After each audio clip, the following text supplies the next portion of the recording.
Hi dears, welcome back. ഇന്ന് red velvet jar കേക്കിന്റെ റെസിപ്പിയാണ് ഷെയർ ചെയ്യുന്നത്.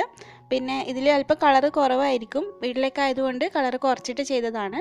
അതുപോലെ തംബ്നെയിലിൽ പറഞ്ഞതുപോലെ തന്നെ ഐസിംഗ് ഒക്കെ ചെയ്തിട്ട് ശരിയാകാതെ കേക്ക് സെയിൽ ചെയ്യാൻ ആഗ്രഹിക്കുന്ന ഒരുപാട് പേരുണ്ടാവും.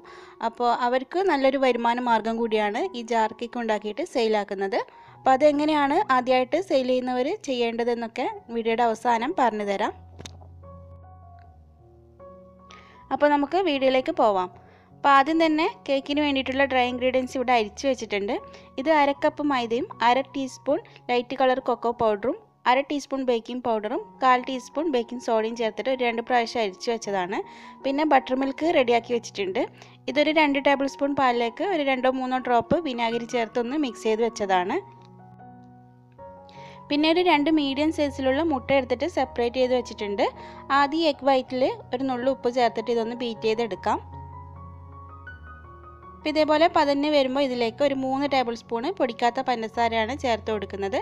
അതും കൂടി ചേർത്തിട്ട് നല്ലപോലെ ഈ എഗ് വൈറ്റ് ബീറ്റ് ചെയ്തെടുക്കാം.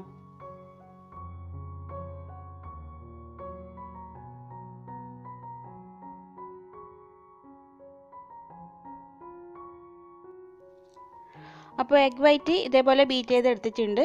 ഇനി ഇതിലേക്ക് ഓരോ യോക്ക് വീതം ചേർത്ത് കൊടുക്കാം. അപ്പോൾ യോക്ക് ചേർക്കുമ്പോൾ തന്നെ ഇതിലേക്ക് 1/2 ടീസ്പൂൺ അളവിൽ വാനില എസൻസും കൂടി ചേർത്ത് കൊടുക്കണം. എന്നാലേ ആ മുട്ടയുടെ സ്മെല്ലൊക്കെ അങ്ങ് പോയി കിട്ടുള്ളൂ.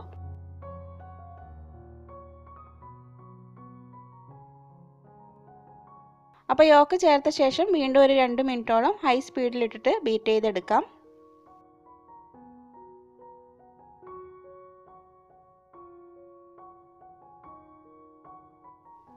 ഇനി ഇതിലേക്ക് ഒരു 2 ടേബിൾ സ്പൂൺ ഓയിലാണ് ചേർത്ത് കൊടുക്കുന്നത്. അതും കൂടി ചേർത്തിട്ട് ചെറുതായിട്ട് ബീറ്റ് ചെയ്ത ശേഷം ബീറ്റർ ഓഫ് ചെയ്യാം.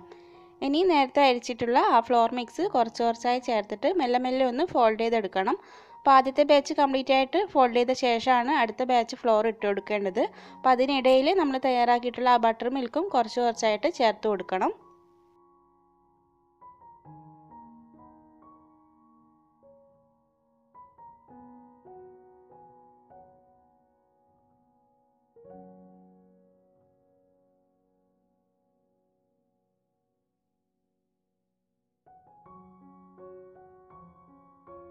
ഇനി ഇതിലേക്ക് റെഡ് കളർ ചേർത്ത് കൊടുക്കുന്നുണ്ട്. അപ്പോൾ ഞാൻ നേരത്തെ പറഞ്ഞ പോലെ തന്നെ കളർ അല്പം മാത്രമേ ചേർത്ത് കൊടുത്തിട്ടുള്ളൂ. നിങ്ങൾക്ക് കൂടുതൽ കളർ വേണമെങ്കിൽ കൂടുതൽ ചേർത്ത് കൊടുക്കാം.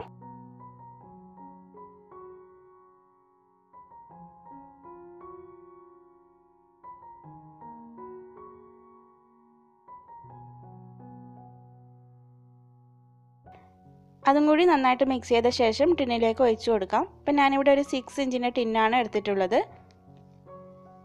ബാറ്റർ ഒഴിച്ച ശേഷം നന്നായിട്ട് ടാപ്പ് ചെയ്തിട്ട് പ്രീഹീറ്റ് ചെയ്ത് വെച്ച പാത്രത്തിലേക്ക് ഇറക്കി വെച്ച് ഒരു 25 മുതൽ 30 മിനിറ്റ് വരെ ബേക്ക് ചെയ്തെടുക്കാം. അപ്പോൾ ആദ്യം ബേക്ക് ചെയ്യുമ്പോൾ ഒരു മീഡിയം ഫ്ലെയിമിൽ ഒരു 3 മിനിറ്റും പിന്നെ അതിന് ശേഷം സിമ്മിൽ മാറ്റിയിട്ടാണ് ബേക്ക് ചെയ്തെടുക്കേണ്ടത്. അപ്പോൾ കേക്ക് ഇവിടെ ബേക്കായി വന്നിട്ടുണ്ട്. ഇനി ഇത് ചൂടാറാൻ വേണ്ടി മാറ്റി വെക്കാം. അപ്പോൾ ചൂടാറിയ ശേഷം ഞാനിത് 3 ലെയറായിട്ട് കട്ട് ചെയ്ത് വെച്ചിട്ടുണ്ട്. അപ്പോൾ ജാർ കേക്ക് ഉണ്ടാക്കാൻ വേണ്ടിയിട്ട് ഇതേപോലുള്ള ജാറാണ് എടുത്തിട്ടുള്ളത്. അപ്പോൾ ഇത് 200 ml ജാറാണ്. ഈ ഒരു ജാറിന് പല സ്ഥലത്തും പല റേറ്റ് ആയിരിക്കും. അപ്പോൾ ഇത് ഞാൻ വാങ്ങിയത് 28 രൂപയ്ക്കാണ്. ഇത് ഗ്ലാസിൻ്റെ ജാറാണ്. ഇനി ഇതിൻ്റെ അടപ്പ് വെച്ചിട്ട് നമുക്ക് ഓരോ ലെയറായിട്ട് ഇതേപോലെ റൗണ്ട് ഷേപ്പിൽ കട്ട് ചെയ്തെടുക്കാം. അപ്പോൾ ഒരു ലെയറിൽ നിന്നും 3 റൗണ്ട് ഷേപ്പിലുള്ള പീസാണ് കട്ട് ചെയ്തെടുക്കാൻ പറ്റുക. അപ്പോൾ ബാക്കിയുള്ള പീസ് കളയേണ്ട ആവശ്യമൊന്നുമില്ല. അതും നമുക്ക് ഈ ഒരു റെസിപ്പിയിൽ ആവശ്യമുണ്ട്. അങ്ങനെ എല്ലാം ഇവിടെ കട്ട് ചെയ്തെടുത്തിട്ടുണ്ട്.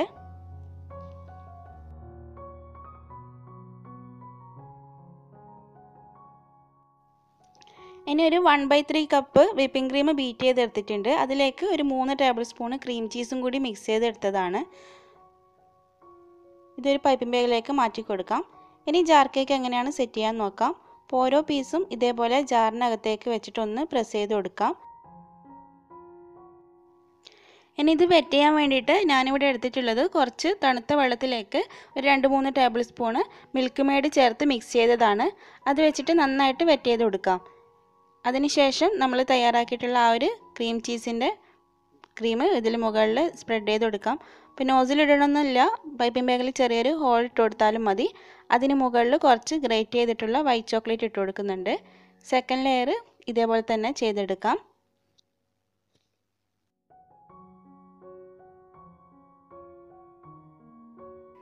അപ്പോൾ ക്രീം ചീസ് ചേർത്ത റെഡ് വെൽവെറ്റ് ജാർ കേക്കിന് 200 രൂപയാണ് റേറ്റ് വരുന്നത്. ക്രീം ചീസ് ചേർക്കാതെ ആണെങ്കിൽ 150 രൂപയ്ക്ക് സെയിൽ ചെയ്യാം. അപ്പോൾ പല സ്ഥലത്തും പല റേറ്റ് ആയിരിക്കും. ഞാനിവിടെ പറഞ്ഞിട്ടുള്ളത് ഞാൻ കൊടുക്കുന്ന റേറ്റ് ആണ്. ജാറിൻ്റെ സൈസിനനുസരിച്ചിട്ടും റേറ്റിൽ വ്യത്യാസം ഉണ്ടാവും.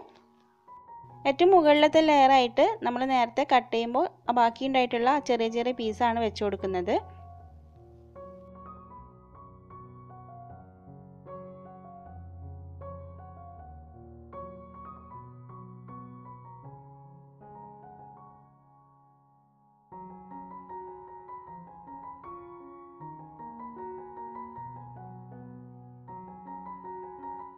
അപ്പോൾ ആദ്യത്തെ ജാർ കേക്ക് ഇവിടെ റെഡി ആയിട്ട് ഇനി ഇത് അടച്ചു വെക്കാം. ഇത് ഫ്രിഡ്ജിൽ വെച്ച് നന്നായി തണുപ്പിച്ച ശേഷമാണ് കഴിക്കുന്നത്. അപ്പോൾ ബാക്കിയുള്ളതും ഇതേപോലെ തന്നെ ചെയ്തെടുക്കാം. അപ്പോൾ എൻ്റെ കയ്യിൽ 3 ജാറ് മാത്രമേ ഉണ്ടായിരുന്നുള്ളൂ. ബാക്കിയുള്ള പീസ് വെച്ചിട്ട് ഞാൻ ഇതേപോലെ മൂസ് കപ്സിലാണ് ചെയ്തെടുക്കുന്നത്. ഇതേപോലെ മൂസ് കപ്സിലും നമുക്ക് സെയിൽ ചെയ്യാൻ വേണ്ടി പറ്റും.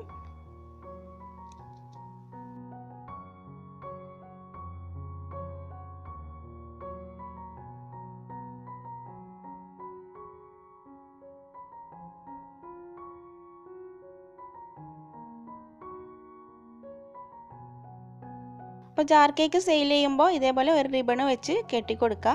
അതേപോലെ വുഡൻ്റെ സ്പൂണും കൂടി വെച്ച് കൊടുത്തിട്ടുണ്ട്. ഈ സ്പൂണിന് 2 രൂപയാണ് റേറ്റ് വരുന്നത്. ഇനി ജാർ കേക്ക് സെയിൽ ചെയ്യാൻ ഉദ്ദേശിക്കുന്നവർ ആദ്യം തന്നെ ജാർ കേക്കിൻ്റെ ഒറിജിനൽ റേറ്റ് വെച്ചിട്ട് എല്ലാ ഫ്രണ്ട്സിനും റിലേറ്റീവ്സിനും ഒക്കെ ഒന്ന് ഷെയർ ചെയ്ത് കൊടുക്കാം. അതിനുശേഷം ഓഫർ ഇട്ട് സെയിൽ ചെയ്യാം. അപ്പോൾ ഇതേപോലെ ആദ്യം ഒരു 1 ഡേ ഓഫറിനും പിന്നെ നമ്മൾ ഏത് ഡേറ്റിലാണോ സെയിൽ ചെയ്യാൻ ഉദ്ദേശിക്കുന്ന ആ ഒരു ഡേറ്റ് വെക്കുക. പിന്നെ ജാർ കേക്കിന് 100 രൂപയാണ് ഞാനിവിടെ റേറ്റ് കൊടുത്തിട്ടുള്ളത്. 100 120 ആ ഒരു റേറ്റ് കൊടുത്താൽ മതി. അതിൽ കൂടുതൽ കൊടുത്തു കഴിഞ്ഞാൽ നമുക്ക് ഓർഡർ കിട്ടാൻ ബുദ്ധിമുട്ടായിരിക്കും. പിന്നെ ഫ്ലേവേഴ്സ് അവൈലബിൾ, നിങ്ങൾ ഏതൊക്കെ ഫ്ലേവറാണോ കൊടുക്കാൻ ഉദ്ദേശിക്കുന്നത് അതുകൂടി കൊടുക്കുക. പിന്നെ 2 ദിവസം മുന്നേ തന്നെ ഓർഡർ നൽകേണ്ടതാണ് എന്ന് പറഞ്ഞിട്ട് കൊടുക്കുക. നിങ്ങളുടെ നമ്പറും കൂടി കൊടുത്താൽ നിങ്ങൾക്ക് എന്തായാലും റേറ്റ് കുറവായതുകൊണ്ട് തന്നെ ഓർഡറൊക്കെ വന്നു തുടങ്ങും. അപ്പോൾ ആദ്യമായിട്ട് സെയിൽ ചെയ്യുന്നവർ ഇതേപോലെ ഒന്ന് ഓഫർ ഇട്ട് ചെയ്ത് നോക്കുക. ഇപ്പോൾ മിക്ക ഹോം ബേക്കേഴ്സും കേക്കിന് ഇതേപോലെ ഓഫർ ഇട്ടിട്ടൊക്കെയാണ് സെയിൽ ചെയ്യുന്നത്. അപ്പോൾ അതേപോലെ നിങ്ങളും ചെയ്ത് നോക്കുക. അപ്പോൾ ഇതേപോലെ ഒരു ലോഗോ ഉണ്ടാക്കിയിട്ട് നിങ്ങൾ എല്ലാ സ്ഥലത്തും ഒന്ന് ഷെയർ ചെയ്ത് കൊടുത്താൽ മതി. പിന്നെ ഇതേപോലെ ചെയ്യാൻ അറിയാത്തവരുണ്ടെങ്കിൽ താഴെ ഒന്ന് കമൻറ്റ് ചെയ്താൽ മതി. ഞാൻ നിങ്ങൾക്ക് വേണമെങ്കിൽ അത് ഷെയർ ചെയ്ത് തരാം. അപ്പോൾ ഇത്രയേ ഉള്ളൂ ഇന്നത്തെ വീഡിയോ നിങ്ങൾക്ക് ഉപകാരമായിട്ടുണ്ടെങ്കിൽ ലൈക്ക് ചെയ്യാനും ഷെയർ ചെയ്യാനും ചാനൽ സബ്സ്ക്രൈബ് ചെയ്യാതെ വീഡിയോ കാണുന്നവരുണ്ടെങ്കിൽ പ്ലീസ് ഒന്ന് സബ്സ്ക്രൈബ് ചെയ്യാനും മറക്കരുത്. അപ്പോൾ മറ്റൊരു ദിവസം നല്ലൊരു റെസിപ്പി വീഡിയോയുമായി വീണ്ടും കാണാം. Thanks for watching.